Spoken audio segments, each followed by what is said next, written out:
here today with Seth Damoose and Dan Dougherty, the creators of Floppy Cop. How you doing, gentlemen? We're doing good. Doing real good. Good to be here. Well, thank you. Yeah, thank you for coming on. So tell us, what was the creative process, or how did the idea of Floppy Cop come along? Floppy Cop started with a very goofy conversation with Seth and I. Most of our conversations are pretty goofy. We wanted to have fun with comics. We've been doing a lot of serious comics, doing a lot of stuff that was in the thriller and the horror kind of genre. And we love doing that stuff, but we were also, our sense of humor sync up pretty well. And we really wanted to kind of share with people the kind of things that we think are funny. And it literally started at a con where I thought it'd be funny if we sold a book that was called Floppy Cop so that we could sell floppy copies of Floppy Cop. Not knowing what Floppy Cop even was yet. and then Seth, I'll let Seth explain more of it, but when I actually saw Seth draw Floppy Cop, I was like, people need to see more of this. Yeah. It started more as a joke and just kind of ribbing each other, trying to make fun of a little bit of everything and come out of the macabre and just be as silly and goofy as we could. And it just organically grew from there. From the visual to the punchlines to the different jokes. It then turned into, as we were developing and drawing and writing the stories, ways for Dan and I to sort of one-up each other as far as who could be funnier. So we fed and grew off of that, and it's just become, in a good way, one of the most ridiculous things I think I've ever been a part of. Yeah, we get a lot of praise that sounds almost insulting. Like, this is the most absurd thing I've ever read, and I love it. And I'm like, thank you. Yeah, well, that's what we're going for. Yeah. We did this book. We started doing it a few years back, and again, it was sort of so at first it was just a way to have fun, and then all of a sudden, we kind of felt like we were onto something, and we went to Motor City Comic-Con that year and premiered the book.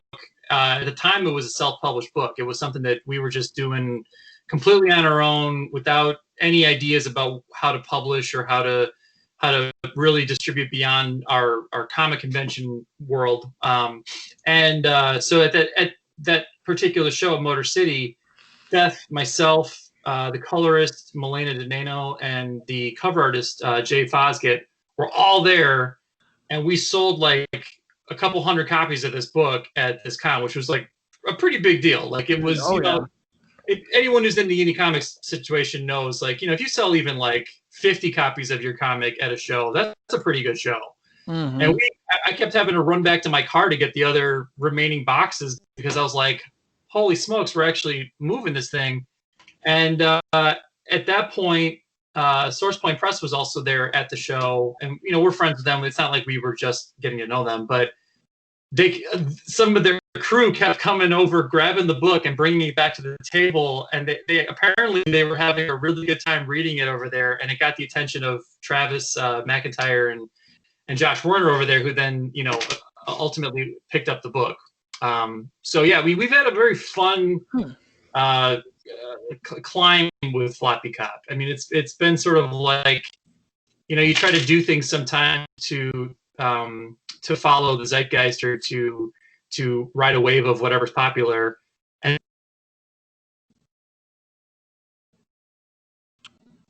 little niche fan base, and it was really, I'm pretty proud of that. All right, you cut out there for a minute. All we heard was the fan base. That's all you need to know. No, I was pretty proud of the fact that, like, it wasn't the book that we were trying. I mean, it's definitely a weird book. It's not a book that's trying to follow any tropes or any things that you would think of in the modern pop culture of comics. I'm not saying that it hasn't been done, though. I mean, it's absurdism. It's Monty Python. It's Archer. It's a lot of stuff that relies, like Adult Swim kind of humor sometimes. Yep. But it relies on that in a comic setting, which I don't see a whole lot of that these days. I see some with some of my favorite other goofy comics, like God Hates Astronauts and Curse Words and stuff like that. But I don't get a whole lot of that in my day to day. So we decided to make it, and it's been, again, like, it's been a really cool organic climb. You know, getting people who read it, they tell other people, and then, you know, here we are now on a volume 2. All right, so is volume 1, is it one cohesive story? Like, do you got to pick up issue 1 to understand 2 and so on? Or can you start anywhere in the series? Yeah, I mean, yeah, volume 1 is this one. So this is the first one we put out. And it is one big story. Like, it's 5 issues. It's about 120 something pages plus a bonus story, which we'll talk about that in a bit.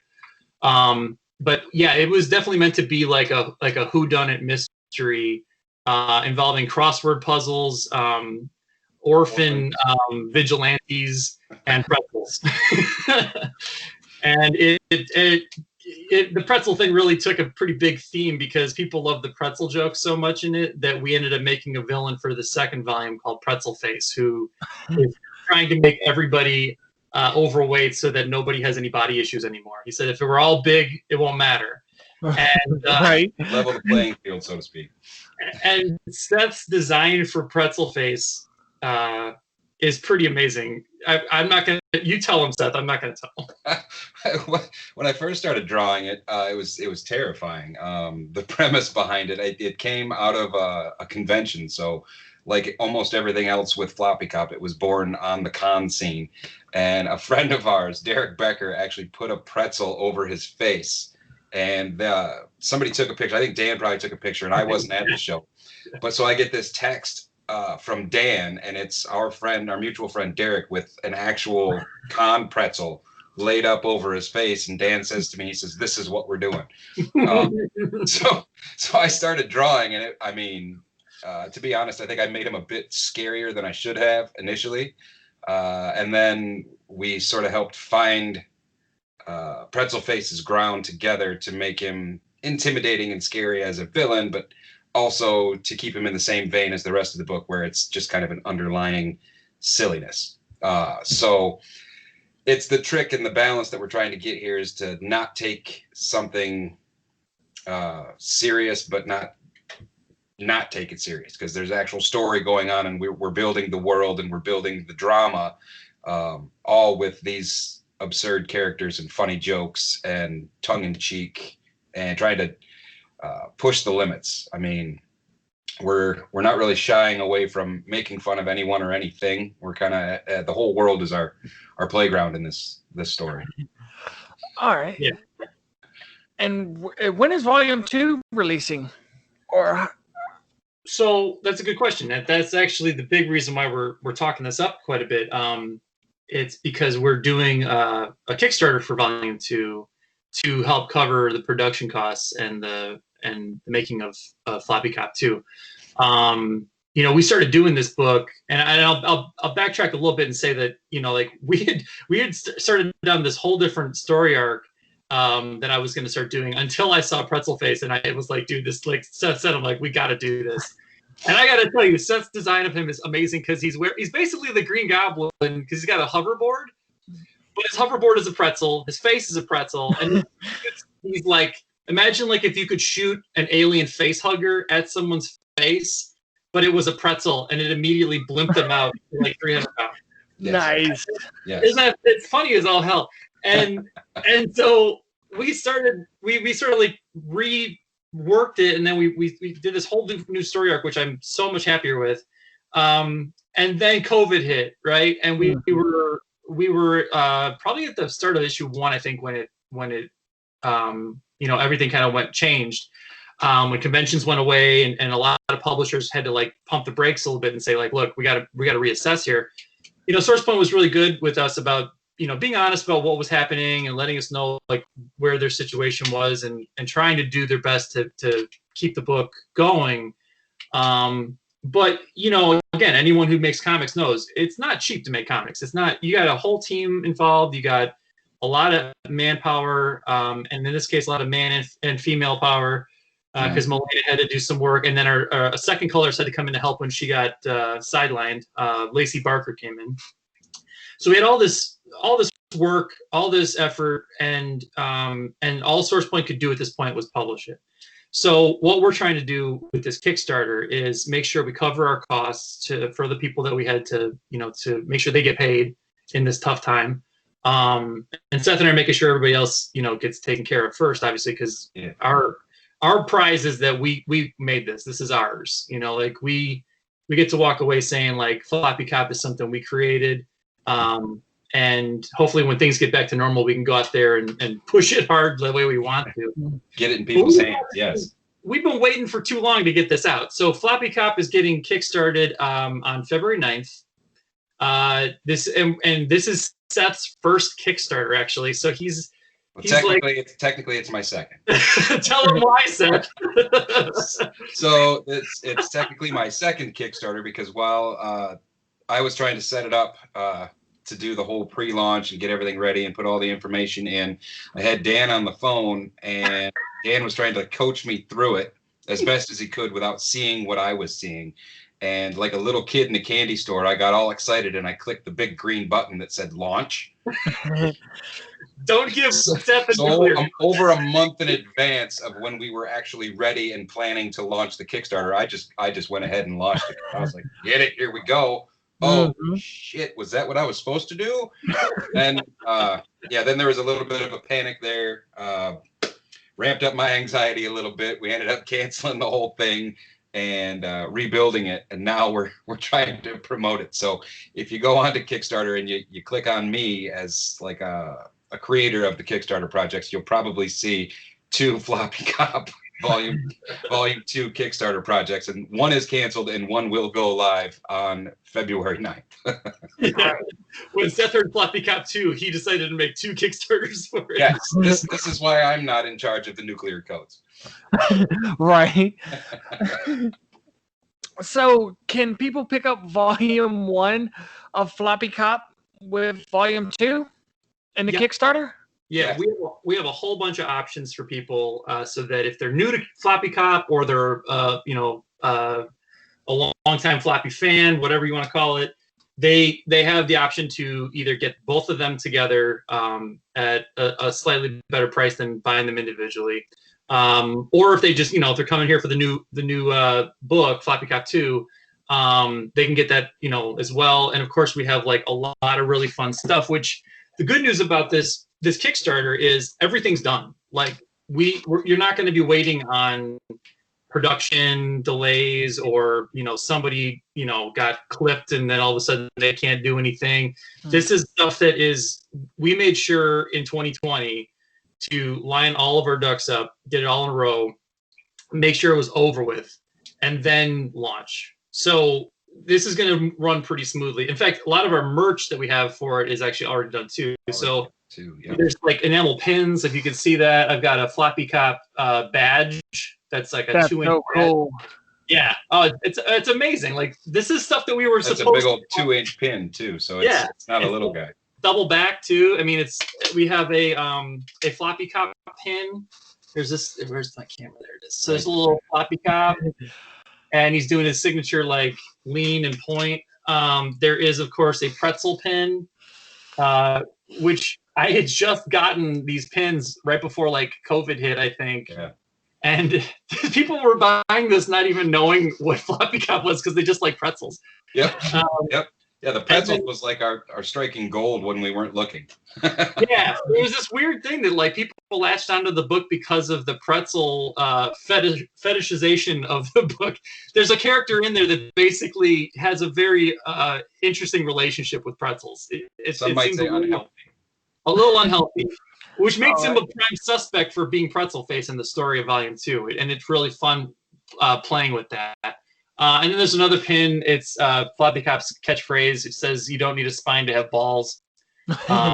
He is a cop who is missing his backbone, but is tough as nails. And he is every bit as hilarious with his wit as he is with his visual. And watching Seth draw it, it's always a fun time trying to write this Floppy Cop. But we have all this different merch, and again, it's all done. And the only stuff that wouldn't be done is if we hit certain stretch goals, which only adds more value to people's We have at a certain level, we're going to release a bonus story that Seth has actually drawn. It's a fun little game that we play because, again, this is a kind of book where we have fun with stuff. So Seth, again, our friend Derek Becker came up with this idea. What if Seth drew a story with no script and I had to retrofit a script to it? And we did it in volume 1, and it was one of the favorite things that people said about that book was that they loved that backstory. So Seth has another one locked and loaded, and if we actually get to a certain threshold in our stretch goals, we're gonna unleash that on people. We have some bonus stuff from some of our friends. Victor Dandridge agreed to write a story if we get to a certain level. Some bonus art and whatnot, but we're gonna keep some of that hidden until we actually get there. But there's a lot of stuff in this Kickstarter, and again, like, you're not going to be waiting a year or two to get this thing. You're going to get it, pretty much as soon as all production can be done, it would be done. Which I'm talking probably over summertime. Yeah. All right. Great. Yeah, just the biggest wait would be what? Printing at that point, and then shipping. It's printing and shipping. Yeah. In the future, do you plan on exploring how Floppy Cop lost his spine or the situation about his spine? Yeah, it revealed at the end of book 1. So you find out what happened there. He was normal before. It wasn't like he grew up like this. He wasn't born without a spine. Yeah, he got tricked a little bit. I'm not going to say much more about it, but it says a lot about his character because he's sort of a no-nonsense character who doesn't have a whole lot of trust in everybody. And then you find out, I'm not going to say too much more about it, but you find out that the missing the spine thing is a result of that he used to be a lot more naive and trusting, and then some stuff goes down that forces him to be Floppy Cop.